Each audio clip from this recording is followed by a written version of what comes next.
नमस्कार दोस्तों, मैं हूं रानू सिंह और आप देख रहे हैं the pamphlet.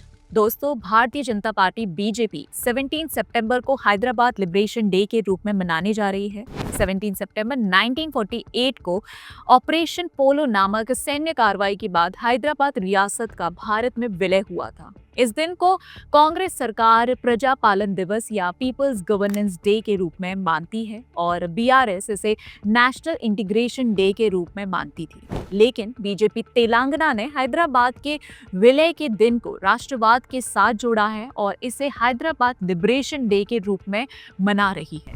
Hyderabad liberation day को शासन दिवस के रूप में मनाकर शायद ये छुपाने का प्रयास हो रहा था कि इसे किससे मुक्ति मिली थी, पर हम इसकी मुक्ति की भी बात करेंगे और हाल फिलहाल चल रहे पॉलिटिकल ड्रामा की भी। दोस्तों, केंद्रीय रक्षा मंत्री राजनाथ सिंह हैदराबाद लिबरेशन डे समारोह में शामिल होंगे, साथ ही अटल बिहारी वाजपेयी की प्रतिमा का अनावरण भी करेंगे। बीजेपी का ये कदम आप तेलंगाना में कांग्रेस सरकार के खिलाफ एक मजबूत विकल्प के रूप में उभरने के प्रयास के रूप में देख सकते हैं, विशेष रूप से स्थानीय निकाय चुनावों के मद्देनजर। हिस्टोरिकली हैदराबाद का विलय बहुत बड़ी घटना थी और भारत की सिक्योरिटी एंड सोवरेनिटी के लिए सबसे जरूरी उपलब्धि थी। यह दिवस ऐतिहासिक घटना की याद दिलाता है जब 1948 में ऑपरेशन पोलो के माध्यम से हैदराबाद का भारत में विलय हुआ। यह एक सैन्य अभियान था जो निजाम के शासन के अंत का प्रतीक बना, लेकिन इसके पीछे की कहानी हिंसा, सांप्रदायिक तनाव और राजनीतिक संघर्ष से भरी हुई है। तो सुनिए दोस्तों, हैदराबाद जो आज तेलंगाना का हिस्सा है, 1947 में ब्रिटिश राज के अंत के समय एक प्रमुख रियासत था। यह 80,000 वर्ग मील से अधिक क्षेत्र में फैला हुआ था, जिसमें लगभग 1.6 करोड़ की आबादी थी, जिसमें 85% हिंदू और 10% मुस्लिम थे। यहाँ का 7वां निजाम मीर उस्मान अली खान, जो 1911 से शासन कर रहा था, दुनिया के सबसे अमीर व्यक्तियों में से एक था। ब्रिटिश राज के समाप्त होने के बाद इंडियन इंडिपेंडेंस एक्ट 1947 के तहत रियासतों को भारत पाकिस्तान में शामिल होने या स्वतंत्र रहने का विकल्प दिया गया। निजाम ने हैदराबाद को स्वतंत्र रखने का फैसला किया, जो भारत सरकार के लिए एक बड़ी चुनौती बन गया। उन्होंने ब्रिटिश क्राउन से सीधे संबंध स्थापित करने की कोशिश की और सर वॉल्टर मॉन्कटन जैसे सलाहकारों की मदद ली। मीर उस्मान अली खान इस दुविधा में थे कि उन्हें भारतीय संघ में शामिल होना चाहिए या स्वतंत्र रहना चाहिए। दूसरी ओर मजलिस-ए इत्तेहाद उल मुस्लिमीन, जो कि वर्तमान में AIM है, स्वतंत्र होने के बजाय निजाम के पाकिस्तान में विलय पर अड़ा हुआ था। MIM की कठपुतली होने के नाते निजाम हैदराबाद को दोनों संघों से स्वतंत्र रखने पर सहमत हो गया। निजाम की स्वतंत्रता की महत्वाकांक्षा को सरदार वल्लभ भाई पटेल ने भारत के पेट में कैंसर कहा। हालांकि निजाम ने यूरोपीय देशों में व्यापार अधिकारियों की नियुक्ति और संयुक्त राष्ट्र सुरक्षा परिषद में प्रतिमंडल भेजकर हैदराबाद रियासत को वैध बनाने की कोशिश की। फिर भी उनके क्षेत्र में आर्य समाज, हिंदू महासभा और हैदराबाद स्टेट कांग्रेस के नेतृत्व में नागरिक आंदोलन चल रहे थे, जो हैदराबाद में हिंदू अधिकारों के लिए लड़ रहे थे और राज्य का भारतीय संघ में विलय करवाना चाह रहे थे। हैदराबाद राज्य के बहुसंख्यक हिंदू समुदाय के विद्रोह के डर से निजाम ने कासिम रजवी के नेतृत्व में रज़ाकार्स के गठन को मंजूरी दे दी, जो MIM की एक अर्धसैनिक शाखा थी। निजाम ने अपनी जान बचाने के लिए रज़ाकारों को हिंदू विद्रोह और आंदोलनों को हर संभव तरीके से दबाने की शक्ति दी। निजाम से हरी झंडी मिलने के बाद रज़ाकारों ने ग्रामीण तेलंगाना में हिंदुओं का जातीय नरसंहार, मतलब कि एथनिक क्लिंजिंग शुरू कर दी। रज़ाकार हिंदुओं का सामूहिक धर्मांतरण करने के लिए प्रतिबद्ध थे। रज़ाकारों ने गांव-गांव जाकर कई हिंदू ग्रामीणों की सामूहिक हत्या और अपहरण किया। रज़ाकारों ने हिंदू लड़कियों के कपड़े उतार दिए और उन्हें नंगा करके घुमाया। हिंदू महिलाओं के साथ बेरहमी से किया और पुरुषों को गोली मार दी गई। कई ग्रामीण आतंक से बचने के लिए खेतों में मौजूद खुले कुओं में कूद गए। रजाकारों ने कई मंदिरों को भी लूटा। द हिंदू ने 2017 में 80 वर्षीय चरण चंद्र रेड्डी का इंटरव्यू लिया था, जो इस नरसंहार में जीवित बचे चंद लोगों में से एक थे। रेड्डी ने द हिंदू को बताया कि रजाकारों ने उस दिन बेरनपल्ली में 96 लोगों की हत्या कर दी। उन्होंने महिलाओं के साथ बलात्कार किया, उन्हें नंगा घुमाया और उनके सोने के गहने छीन लिए। जब वे दरिंदे पीछा कर रहे थे तो ग्रामीण भाग खड़े हुए और कुछ तो खेतों में खुले कुओं में कूदकर मर भी गए।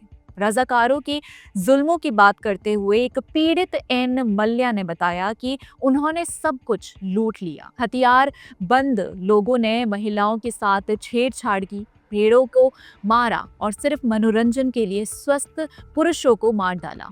उन्होंने रास्ते में पड़ने वाले हर गांव को लूट लिया। रजाकार गांव वालों को मारने के लिए लाइन में खड़ा कर देते थे ताकि गोलियां कम खर्च हों। निजाम के शासन के दौरान सबसे काले अध्याय में से एक रजाकारों की भूमिका थी। रजाकारों का आतंक देखकर ही सरदार पटेल क्रोधित हुए। उनकी धैर्य की सभी सीमाएं टूट गईं। पहले वो हैदराबाद को समझौते से भारत में विलय करवाना चाहते थे, लेकिन जातीय नरसंहार और हिंसा से जून 1948 तक सरदार पटेल की धैर्य की सीमा समाप्त हो गई। उन्होंने तब पंडित जवाहरलाल नेहरू को लिखा कि हैदराबाद को बिना शर्त विलय और जिम्मेदार सरकार की स्थापना की मांग की जानी चाहिए। इसके बाद 13 सितंबर 1948 को ऑपरेशन पोलो शुरू हुआ, जिसका नेतृत्व मेजर जनरल जे.एन. चौधरी ने किया। भारतीय सेना में 2 इन्फेंट्री ब्रिगेड्स, एक आर्मर्ड ब्रिगेड और एक छोटी स्ट्राइक फोर्स शामिल थी, जिसे सशस्त्र पुलिस और इंडियन एयरफोर्स के हवाई हमलों का समर्थन मिला। 17 सितंबर को निजाम की सेना और रजाकारों को हराकर भारतीय सेना शहर की बाहरी सीमा पर पहुंची। निजाम ने रेडियो भाषण में आत्मसमर्पण किया, रजाकारों पर प्रतिबंध लगाया और शांतिपूर्ण सह अस्तित्व की अपील की। ये अभियान 5 दिनों से कम समय में समाप्त हुआ और इतना इफेक्टिव था कि निजाम की सेना मेजर जनरल सैयद अहमद अल अडरूज ने नेतृत्व में जे.एन. चौधरी को आत्मसमर्पण कर दिया। ऑपरेशन के बाद निजाम नामात्र प्रमुख बने रहे और दिसंबर 1949 तक सैन्य प्रशासन चला। उसके बाद होम मिनिस्ट्री द्वारा नियुक्त असैनिक सरकार 1952 में यहाँ चुनाव हुए। पूरे ऑपरेशन और हैदराबाद के भारत में विलय करवाने के हीरो सरदार वल्लभ भाई पटेल रहे, जो तब भारत के होम मिनिस्टर थे। वे ही सभी सियासतों के एकीकरण के मुख्य वास्तुकार थे। उन्होंने हैदराबाद की स्वतंत्रता को भारत की अखंडता के लिए खतरा माना और जबरन विलय की वकालत की थी। हैदराबाद के विलय को लेकर पंडित नेहरू और सरदार पटेल के वैचारिक मतभेद थे। नेहरू हैदराबाद में सेना भेजने के हक में नहीं थे। उनका मानना था कि इससे नुकसान होगा। नेहरू आक्रमणकारी का लेबल नहीं चाहते थे और कश्मीर की तरह बातचीत से हल चाहते थे। इसका परिणाम कश्मीर में कैसे निकला, ये आपने भी देखा और हमने भी। खैर, पंडित नेहरू की सॉफ्ट स्ट्रेटेजी सरदार पटेल को नहीं समझ आ रही थी और विवाद इतना बड़ा कि एक बैठक से वो गुस्सा कर बाहर निकल गए थे। हैदराबाद को लेकर ये बैठक पंडित नेहरू ने बुलाई थी। इसमें सरदार पटेल भी शामिल थे। ये बैठक उन विकल्पों को तलाशने के लिए थी जिससे हैदराबाद को भारत में मिलाया जा सकता था। इसमें रिफॉर्म्स कमिश्नर वीपी मेनन भी शामिल थे। इस बैठक में नेहरू और पटेल के विचारों में गतिरोध साफ तौर पर दिखाई दिया।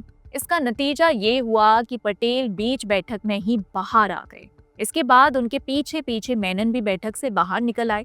हालांकि इस बैठक में हैदराबाद पर सैन्य कार्रवाई को मंजूरी दे दी गई। बैठक में जो कुछ हुआ, सरदार पटेल उसको लेकर बेहद गुस्से में थे। हालांकि हैदराबाद को लेकर पटेल ने जो पासा फेंका था वो पूरी तरह से कामयाब रहा था। हैदराबाद दबाव में था। इस दबाव के चलते निजाम ने अपने सबसे करीबी सैयद कासिम रिजवी को पटेल से मुलाकात के लिए दिल्ली भेजा था। पटेल ने रिजवी को साफ शब्दों में 2 विकल्प दिए। पहला कि वो चुपचाप भारत में शामिल हो जाए और दूसरा रेफरेंडम करवा लिया जाए। दूसरे विकल्प पर रिजवी का कहना था कि ये केवल तलवार के बल पर ही हो सकता है। पटेल जानते थे कि निजाम पाकिस्तान को लेकर गंभीर है और वहां से मदद की भी उम्मीद रखते हैं। इतना ही नहीं दोस्तों, गोपनीय सूचनाओं में यहाँ तक कहा गया था कि निजाम विदेशों से हथियारों की बड़ी डील करने की फिराक में है, जिनका इस्तेमाल वो भारतीय सेना के खिलाफ करना चाहते थे। हालांकि निजाम की सभी विफल कोशिशों के बाद, जैसा कि आपको बताया, 13 सितंबर 1948 को भारतीय सेना हैदराबाद में घुसी थी। उसी दिन पंडित नेहरू ने पटेल को फोन कर कहा कि सेना अध्यक्ष जनरल बुचर हैदराबाद में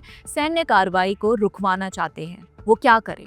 इस पर पटेल ने नेहरू को कहा कि आप भी सो जाइए, मैं भी सोने जा रहा हूँ। भारतीय सेना की कार्रवाई के बाद हैदराबाद के निजाम ने आत्मसमर्पण के पेशकश की। फरवरी में पटेल खुद हैदराबाद एयरपोर्ट पर उतरे, वहां पर निजाम भी मौजूद थे। निजाम ने पटेल के सामने सिर झुकाया और हाथ जोड़ लिए। इसके बाद हैदराबाद भारत में शामिल हो गया। ऑपरेशन पोलो ने हैदराबाद को भारत में शामिल कर लिया और आज भी यह राष्ट्रवाद और एकीकरण की बहस का हिस्सा है। बीजेपी इसे राष्ट्रवादी संघर्ष के रूप में देखती है, जबकि अन्य इसे इंटीग्रेशन डे या गवर्नेंस डे के रूप में देखते हैं। आप इसे किस रूप में देखते हैं, हमें कमेंट करके जरूर बताइए। और वीडियो पसंद आई हो तो लाइक, शेयर और चैनल को सब्सक्राइब करना मत भूलिए। इसी के साथ मिलते हैं अगले वीडियो में, तब तक के लिए जय हिंद।